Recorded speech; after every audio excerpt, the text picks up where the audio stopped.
আসসালামু আলাইকুম। কেমন আছেন আপনারা সবাই? আশা করছি ভালো আছেন। আলহামদুলিল্লাহ, আমিও ভালো আছি। তো কিছুদিন যাবত আমি আপনাদেরকে কিছু শর্ট ভিডিও ছাড়তেছিলাম মাসকলার ডালের, কীভাবে ডাল সংরক্ষণ করে, কীভাবে প্রসেসিং করে তারপর মাসকলার ডালের বড়া তৈরি করে। তো সম্পূর্ণ ভিডিও দিইনি, জাস্ট শর্ট ভিডিও দিয়েই আপনাদেরকে দেখাইতেছিলাম।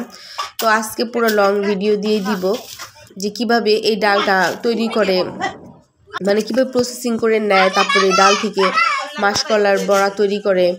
তো এই যে দেখেন, প্রথমে আমি দেখাইলাম যে গাছগুলাকে কাইটে তারপর রোদ একেবারে মচমচ করে শুকিয়ে তারপরে বাঁশের সাহায্যে এরকম বাইরে ভাঙিয়া তারপরে ডালগুলাকে বাইর করে। তো বাইর করে কুলা দিয়া ঝাড়ার পরে এই যে দেখেন বার হয়েছে, আরও ঝাড়তেছে, এরকম আলাদা আলাদা কইরা বাইর করা হয়। এটা অনেক সময়ের ব্যাপার, তো আস্তে আস্তে এগুলো করতে হয়। আর আমি এরকম একটু একটু করে ভিডিও সংরক্ষণ করে তারপরে একবারে ছাড়তেছি। তো আমার এই ভিডিওটার মধ্যে পুরো সম্পূর্ণ কীভাবে মাসকলার ডালের প্রসেসিং করা হয়, মানে বড়া তৈরি করার ক্ষেত্রে সেইটা দেওয়া আছে। তো এই যে দেখেন, এখানে এগুলো কিন্তু পাতার গাছই, এগুলোর মধ্যে কোনো ডাল নাই। আর এই যে ডাল এখানে বার হয়েছে, আর এখানে যে দেখতেছেন আরও এইগুলো রাখা আছে, এইটার মধ্যে ডাল আছে। তো এরকম ঝেড়ে কুলার সাহায্যে তারপরে বাইর করতেছে। ওইদিকে ইয়াফি আর আলিফ খেলা করতেছে। আর সামনে একটু ঘুরতে আমি গেলাম, ওইখানে আবার এই যে দেখেন সিমের টাল দেওয়া আছে।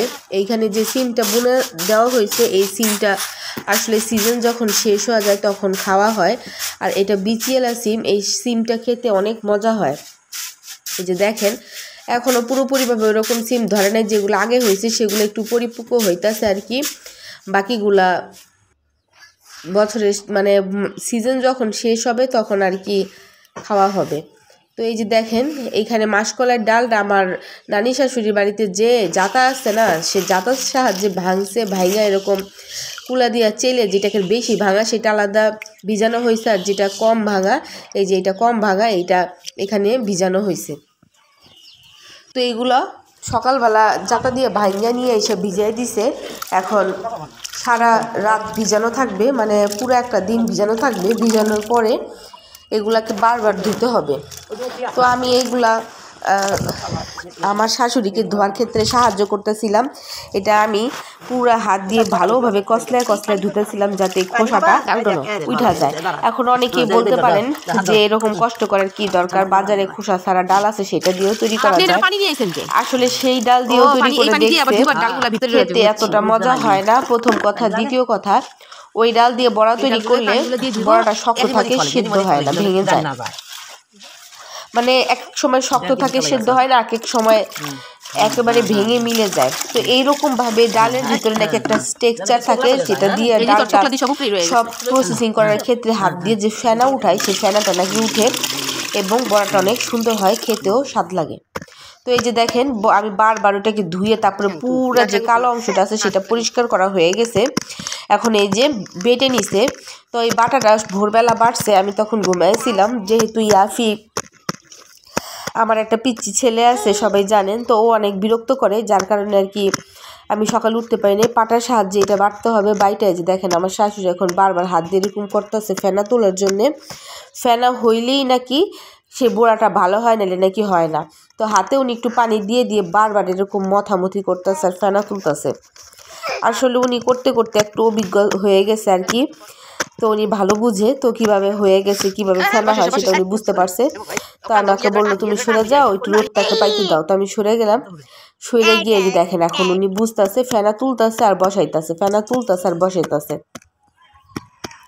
তো এরকম করে আস্তে আস্তে উনি পুরা ডালের বড়িটা দিয়ে দিছে। আসলে কেউই পারে না এরকম। আমি বা আমাদের ঘরের ভিতরে যে আমার ননদ আছে, আরও অন্যান্য মানুষ আছে, কেউই পারে না, একমাত্র আমার শাশুড়িই পারে। হ্যাঁ, আমার শাশুড়ির ভাইয়ের বউয়েরা বা আমার নানি শাশুড়িরা পারে। আমার নানি শাশুড়ি এখন অনেক বৃদ্ধ হয়ে গেছে, এখন উনি এগুলো করে না। তো আমার শাশুড়ি করে আর আমরা খাই আর কি। তো এরকম করে আস্তে আস্তে একটা একটা করে বড়া দিতেছে। আর জায়গাটা আপনাদেরকে দেখাই দিলাম। জায়গাটা হচ্ছে একটা ধানের ভিউ, মানে এখানে ধান চাষ করা হয়। আর যে এখানে ধানের বীজ ফালানো হয়েছে, এটা আমরা অন্য জায়গায় নিয়ে ধান বোনা হবে। তো যে এইখানে প্রচুর পরিমাণে রোদ থাকে, আর এই বড়া তৈরি করার ক্ষেত্রে রোদের খুব প্রয়োজন হয়, যার কারণে এইখানে দেওয়া হয়েছে। এইখানে দিয়ে একজন লোক সবসময় বসা থাকবে পাহারা দেওয়ার জন্য, যাতে মুরগি বা গরু ছাগল মুখ না দেয়।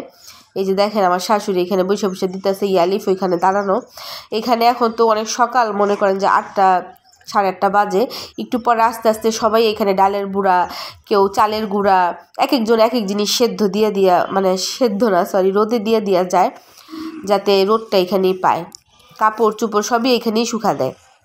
তো যে দেখেন আমি ঢাকায় নিয়ে আসবো দেখা সম্পূর্ণ আমাদের জন্য, যারা ঢাকায় নিয়ে আসবো এই আমাদের খাওয়ার জন্য যেই কয়টা ডালের বড়ি দিছে, আমরা চলে আসার পর আবার দিবে। তো আমার তো আর বেশি সময় নাই, আমি ঢাকায় চলে আসবো, এই কারণে এই কয়টা বড়াই দেওয়া হয়েছে। তো সম্পূর্ণ দেওয়া হয়ে গেছে, এটা শুকাইতে হয়তো 2-3 দিন লাগবে আর কি। ওই 2-3 দিনে আমি আসার সময় নিয়ে আসবো। আর যারপর একটু জায়গাটা আপনাদের দেখাই দিলাম। তো এই যে ডালের বড়িটা শুকায় গেছে, এই যে দেখেন। আর যেগুলো একেবারে শুকায় গেছে সেগুলা কিন্তু ওনার থেকে আপনি ছাড়া হয়ে গেছে। এগুলা শুকায় গেলে নিজে নিজে কয়েকটা ছুটে যায়, আবার যেগুলো ছুটে না সেগুলো হাত দিয়ে ছুটাই নিতে হয়। এই যে দেখেন আমি হাত দিয়ে দেখাইতেছি, ছুটে না, কয়েকটা অলরেডি শুকায় নিজে নিজে ছুটে গেছে, যে দেখেন। তো এইভাবেই তৈরি করে ডালের বড়া। আশা করছি আপনাদের ভিডিওটি ভালো লাগছে। ভিডিওটি ভালো লাগলে আমার চ্যানেলের পাশেই থাকবেন, একটা লাইক কমেন্ট করে যাবেন। আল্লাহ হাফেজ।